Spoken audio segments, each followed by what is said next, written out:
आज तक आपने सुना होगा कि इब्लीस हमेशा इंसान को इबादत से गुमराह करने की कोशिश करता है, मगर आज की यह कहानी इतनी अजीब है कि इसे सुनकर आप हैरत में पड़ जाएंगे। एक शख्स अंधेरी रात में नमाज अदा करने के लिए अपने घर से निकला। रास्ता बहुत अंधेरा था और चलते हुए उसे ठोकर लग गई। वह मुंह के बल गिर पड़ा और कीचड़ से लथपथ हो गया। गंदे कपड़े देखकर वह वापस घर लौटा, लिबास बदला और फिर से मस्जिद की ओर रवाना हुआ। अभी कुछ ही कदम चला था कि उसे दोबारा ठोकर लगी और वह फिर गिर पड़ा, मगर उसकी हिम्मत कम न हुई। वह फिर घर लौटा, कपड़े बदले और एक बार फिर मस्जिद की ओर बढ़ा। इस बार जब वह घर से बाहर निकला तो दरवाजे पर एक अजनबी खड़ा था, जिसके हाथ में एक चमकता हुआ चिराग था। अजनबी चुपचाप उसके आगे आगे मस्जिद की तरफ चल पड़ा। चिराग की रोशनी में इस बार रास्ता साफ नजर आ रहा था और वह बिना किसी मुश्किल के मस्जिद पहुंच गया। मस्जिद के दरवाजे पर वह अजनबी ठहर गया और नमाजी अंदर चला गया।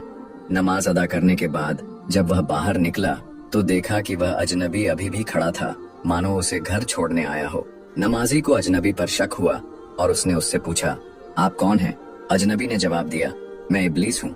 यह सुनकर नमाजी हैरान रह गया और बोला, शैतान मुझे मस्जिद तक कैसे छोड़ने आया? तेरा काम तो लोगों को गुमराह करना है। इब्लीस हंसते हुए बोला, जब पहली बार तू गिरा तो अल्लाह ने तेरे सारे गुनाह माफ कर दिए। जब दूसरी बार गिरा तो अल्लाह ने तेरे पूरे खानदान को बख्श दिया।